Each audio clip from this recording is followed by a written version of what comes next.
Good afternoon, and welcome to my channel, Watercolor Painting in the Afternoon. Today I'm doing this landscape, and I'm trying very hard to do it as loose as possible. So I'm starting with this clean sheet of paper and using a hockey brush, which is something that I learned from Lois Davidson. If you have the opportunity to go and visit her website and or her YouTube channel, her YouTube channel, and look at some of her wonderful videos. She really can show you how to do a loose and beautiful sky. And so I'm trying to kind of use what she has taught and figure it out. I think I did it just maybe a little bit too lightly. I should have maybe made the colors a little darker, but for the most part, I thought it turned out really well. You'll have to forgive me. Sometimes when I tilt it, it goes out of the frame a little bit. But what she does is she wets the top of the paper. Now, not all of the way. Like, she'll leave these white areas in there, and then you can take your paint and kind of swish it across the page, and then tilt your board. You know, try to encourage the paint to run this way and that, and you end up with a very natural looking sky. Again, here, I apologize, I kind of took it out of the frame there. I was trying to get it in, but didn't do the best job. But anyway, the sky, as I said, ended up looking pretty good, and I was pleased with it. I like to give credit where I can to those who have taught me. So, for example, as I said, Lois Davidson really was the one who taught me how to do these skies. And I thought that the sky was actually the best part of the picture, if you want to know the truth.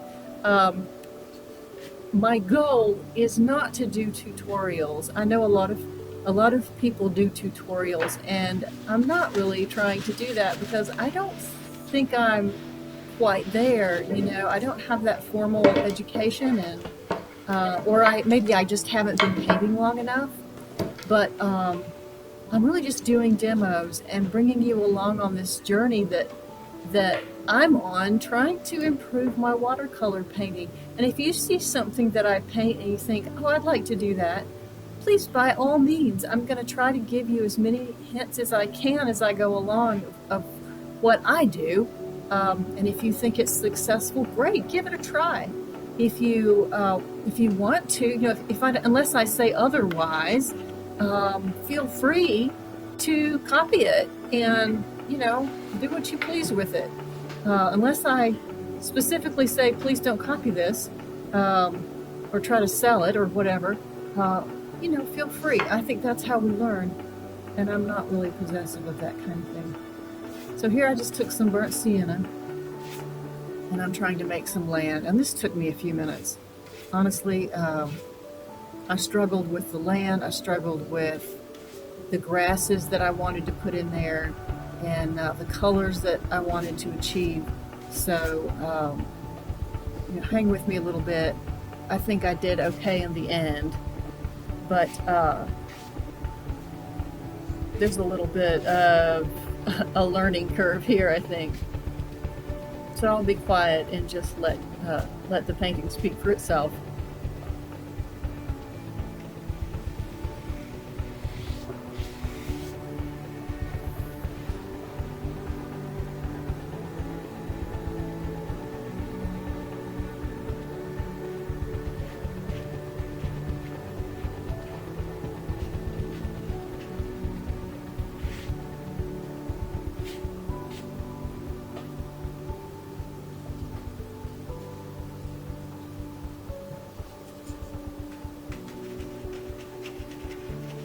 Here I was really struggling to get the paint dark enough.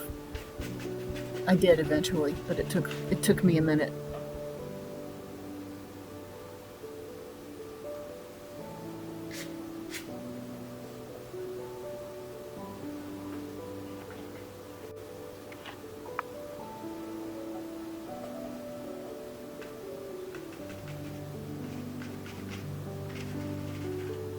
That's just good old hooker's green. along with a little bit of burnt sienna, trying to make it look a little bit more like a natural green.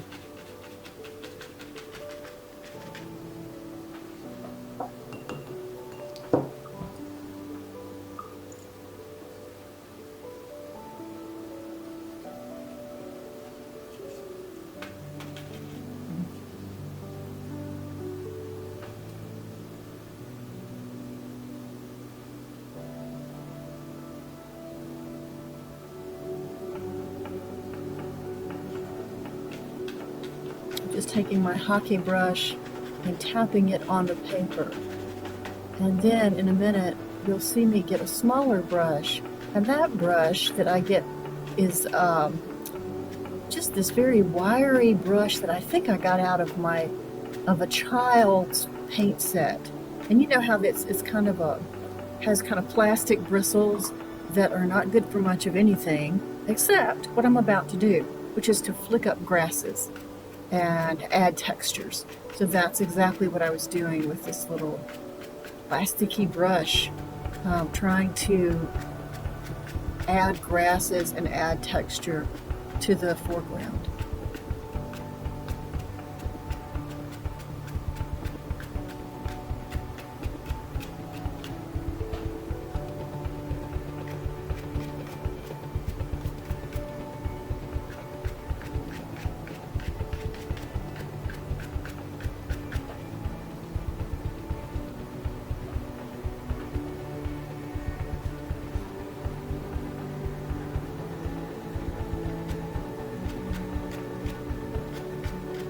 And it was about here that I looked at the painting and said, what in the world am I doing? And I had to stop and really think about what to do next. So I stopped, I let it dry, and then I put a great big old tree right in the middle of it. Well, not in the middle, over to the left, but yeah.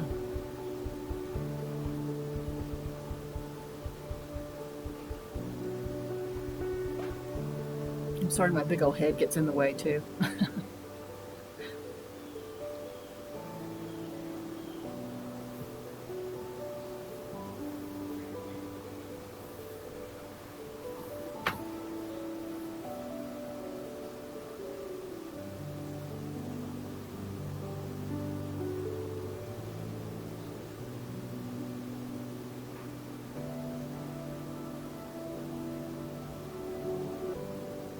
I've watched so many tutorials on how to paint trees, and sometimes I do a really good job at painting a tree, and sometimes I don't. But I think this was an okay tree. It ended up being sort of an autumn, deep autumn tree.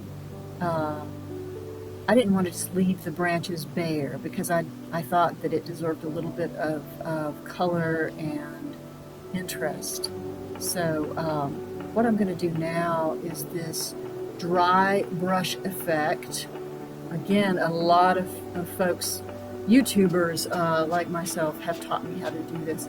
You just kind of get the paint on your brush, but you don't want it loaded with paint. You want kind of a low load on your paintbrush. So you dip it in the paint, you dab it maybe on your paper towel a little bit, and then just drag it quickly across the area where you want the impression of leaves. In this case, in a tree, you want the impression of leaves. So when I finished that, I thought, well, that's okay, but I also want to put some leaves on there. And so I came back and did that by just simply dabbing some paint in where I thought leaves would grow on this particular tree, leaving it as sort of a dark greenish brown that reminded me of autumn.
Now I'm adding a shadow to the side of the tree.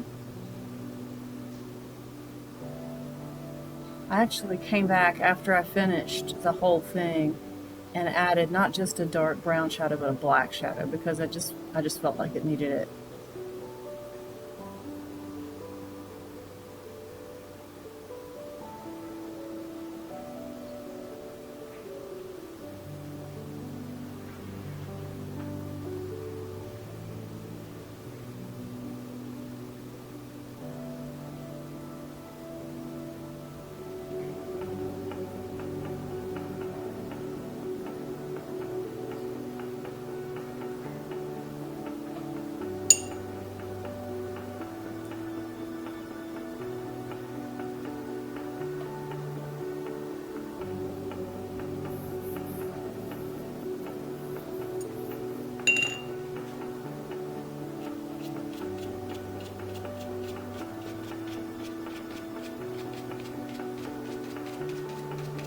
Here I just added some really dark green paint so that once again I could flick up some grasses.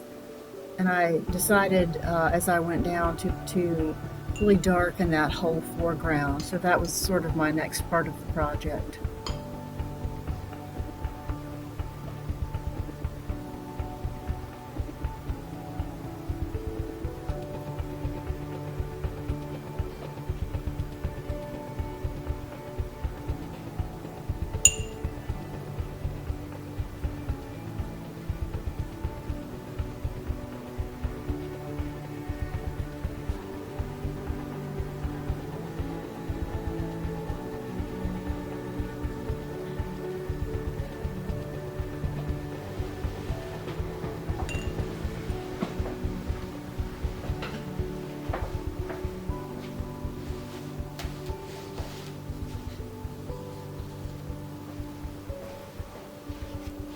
Adding some quick grasses by just flicking the paintbrush back and forth across the page.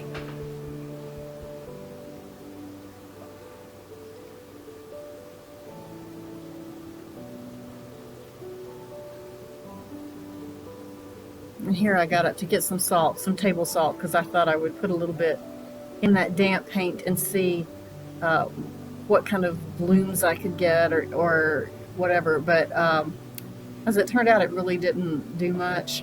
I think this paper is to blame. I'm going to blame the paper. I'm using, it's not bad paper. It's really not. It's very good paper for the money. This is 100% cotton, Gin Craft.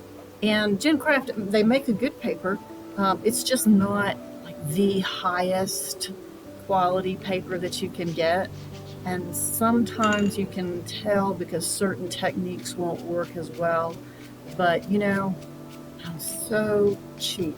Really, I am. I'm such a cheapo that I refuse to go out and buy paper that's like $2 or $3 a sheet and then mess it up. So yeah, I'm gonna practice on this stuff, and if I ever get to the point where I think, oh, I can do my masterpiece now, I'll use the more expensive paper. That's not true. I'm lying through my teeth. I will use the more expensive paper sometimes, just because it really does make a difference to your artwork, and sometimes I just forget how cheap I am and go ahead and use it.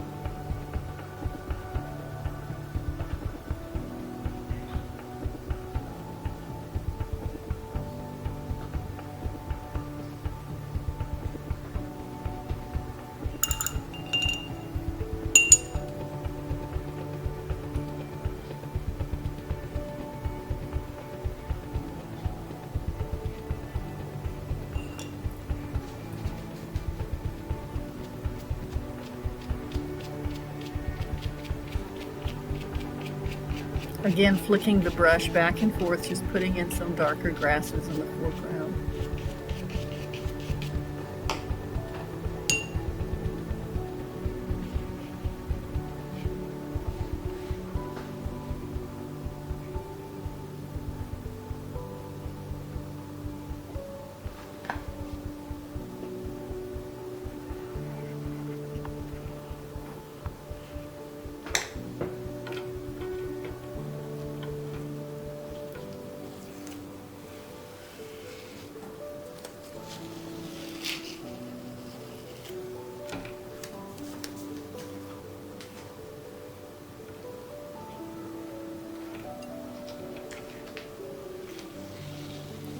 Then I decided to take the tape off and look at where I am. Sometimes taking the tape off really helps you figure out exactly what else your painting might need, so I decided to take that off now.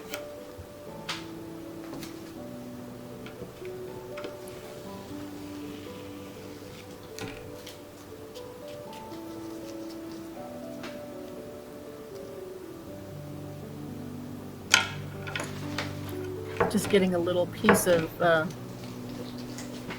paint off of there that I dripped.